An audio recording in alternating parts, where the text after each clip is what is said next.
जय श्री हरि। भक्तों, अभिनंदन है, स्वागत है आप सभी का आपके अपने चैनल कहानी सुनो में। भक्तों, जैसा कि आप जानते हैं, माघ का महीना शुरू होने वाला है।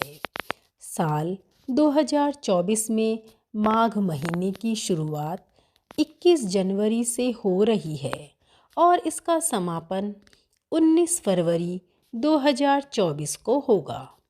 इस महीने में सूर्य देव और भगवान विष्णु नारायण की पूजा करने से व्यक्ति की हर मनोकामना पूरी होती है और सभी पापों से मुक्ति भी मिलती है।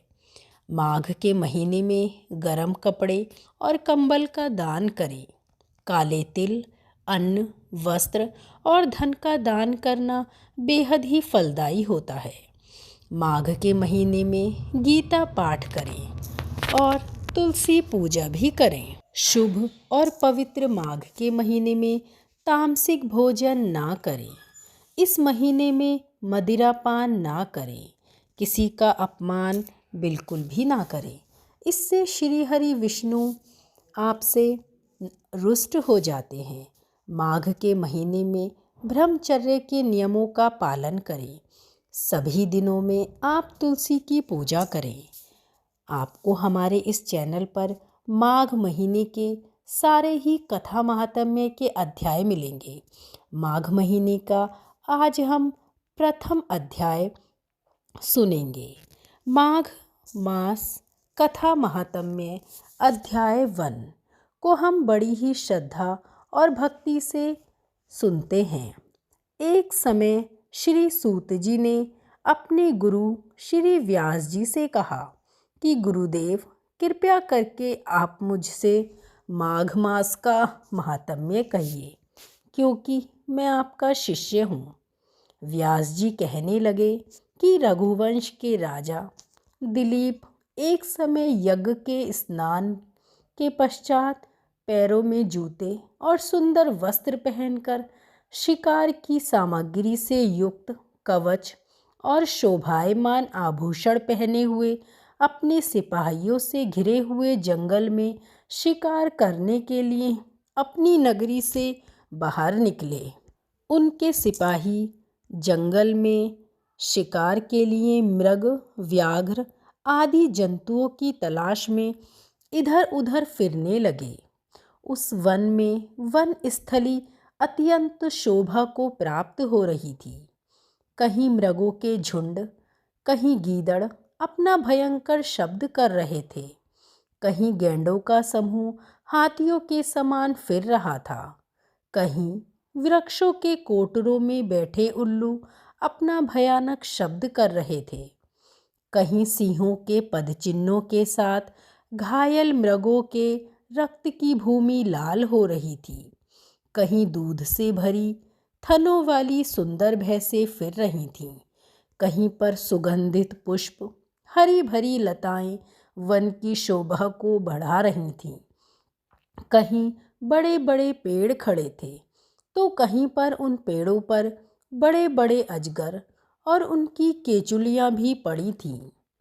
उसी समय राजा के सिपाहियों के बाजे की आवाज़ सुनकर एक मृग वन से निकलकर भागने लगा और बड़ी बड़ी चौकड़ियां भरता हुआ आगे बढ़ा। राजा ने उसके पीछे अपना घोड़ा दौड़ाया, परंतु मृग पूरी शक्ति से भागने लगा। मृग कांटेदार वृक्षों के एक जंगल में घुसा और राजा ने भी उसके पीछे वन में प्रवेश किया, परंतु दूर जाकर मृग राजा की दृष्टि से ओझल होकर निकल गया। राजा निर्जन वन में अपने सैनिकों सहित प्यास के मारे अति दुखी हो गया। दोपहर के समय अधिक मार्ग चलने से सैनिक थक चुके थे और घोड़े रुक गए थे। कुछ देर बाद राजा ने एक बड़ा भारी सुंदर सरोवर देखा, जिसके किनारों पर घने वृक्ष थे। इसका जल सज्जनों के हृदय के समान स्वच्छ और पवित्र था। सरोवर का जल लहरों से बड़ा सुंदर लगता था। जल में अनेक प्रकार के जल जंतु, मछलियाँ आदि स्वच्छंदता से इधर उधर फिर रही थीं। दुष्टों के समान निर्दयी चित्त वाले मगरमच्छ भी थे। किसी किसी जगह लोभी के समान सिमाल पड़ी हुई थी। जैसे विपत्ति में पड़े हुए लोगों को दुखों को हरने वाले दानी पुरुष के समान यह सरोवर अपने जल से सबको सुखी करता था। जैसे मेघ चातक के दुख को हरता है, इस सरोवर को देखकर राजा की थकावट दूर हो गई। रात्रि को राजा ने वहीं विश्राम किया और सैनिक पहरा देने लगे और चारों तरफ फैल गए। रात के अंतिम समय में शूकरों के एक झुंड ने आकर सरोवर में पानी पिया और कमल के झुंड के पास आया। तब शिकारियों ने सावधान होकर शूकर पर आक्रमण किया और उनको मारकर पृथ्वी पर गिरा दिया। उस समय सब शिकारी कोलाहल करते हुए बड़ी प्रसन्नता के साथ राजा के पास गए और राजा प्रभात हुआ देखकर उनके साथ ही अपनी नगरी को चल पड़ा।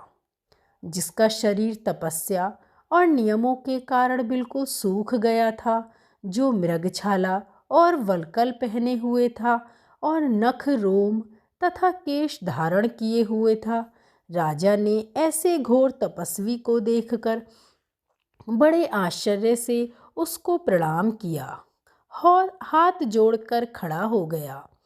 तपस्वी ने राजा से कहा कि हे राजन, इस पुण्य शुभ माघ में इस सरोवर को छोड़कर तुम यहाँ क्यों जाने की इच्छा करते हो?